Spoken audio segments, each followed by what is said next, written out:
ગંભીર ઘટનામાં દિલ્હીના સીએમ રેખા ગુપ્તાને લોક દરબારમાં એક 35 વર્ષીય વ્યક્તિ દ્વારા લાફો મારવાની ઘટનાથી સનસનાટી મચી હતી. સંસદમાં એક એવું વિધેયક રજૂ થશે કે જેમાં ધરપકડ બાદ પીએમ હોય કે સીએમ તેને પોતાનું પદ છોડવું પડશે. હરિયાણાના કેએમપી એક્સપ્રેસ હાઈવે પર એક માર્ગ અકસ્માતમાં 5 લોકોના મોત થયા છે. કોમેડિયન ભારતીએ સ્ટેન્ડ અપ કોમેડિયન કપિલ શર્માના ભારોભાર વખાણ કરતા કહ્યું, તુમસા કોઈ નહીં. અમદાવાદમાં ધોરણ 8ના એક છાત્રએ ધોરણ 10ના વિદ્યાર્થીની હત્યા કરતા મામલો કોમી તંગદિલમાં ફેરવાઈ ગયો છે.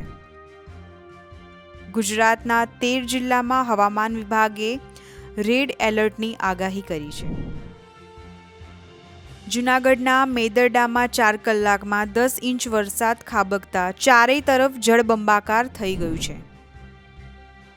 સંસદમાં આજે ઓનલાઈન ગેમ પર પ્રતિબંધ મૂકતું વિધેયક રજૂ થાય તેવી શક્યતા છે.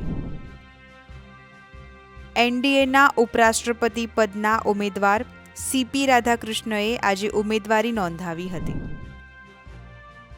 ઉત્તરાખંડ સરકારે સમાન સિવિલ કોડ કાયદામાં ફેરફાર કરવાનો નિર્દેશ આપ્યો છે.